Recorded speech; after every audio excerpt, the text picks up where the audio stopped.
Telugu Bigg Boss season 7 title winner runner ఎవరైనా చాలామంది ఈగర్గా wait చేస్తున్నారు. ఆ టైం అయితే వచ్చేసింది. ఇక రేపే అనమాట. ఈవినింగ్ 7 PMకి అయితే అందరూ రెడీగా ఉండండి.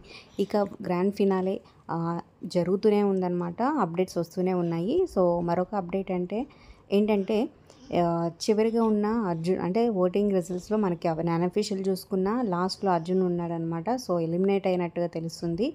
ఇక టాప్ 5లో అయితే మిగతా అందరూ ఉన్నారు. సో ప్రియాంక కూడా టాప్ 5లో ప్లేస్ని అయితే సొంతం చేసుకుంది. ఇక కాకపోతే నెక్స్ట్ ఎలిమినేషన్ ఉంటే అది ప్రియాంకకి వస్తుందన్నమాట. నెక్స్ట్ యావర్. సో మరి అర్జున్ అంబటి అయితే ఎలిమినేట్ అయ్యాడు. సో మిగతా అప్డేట్స్ మరికొన్ని వీడియోలో తెలుసుకుందాం. దానికోసం సబ్స్క్రైబ్ చేసుకుని పక్కనే ఉన్న బెల్ ఐకాన్ ప్రెస్ చేసి ఆల్ అనే నోటిఫికేషన్స్పై క్లిక్ చేయండి. మరి టైటిల్ విన్నర్ మీరేమైనా అనుకుంటున్నారు అనేది కింద కామెంట్స్ రూపంలో తప్పకుండా తెలియచేయండి. Like, share, subscribe for more videos.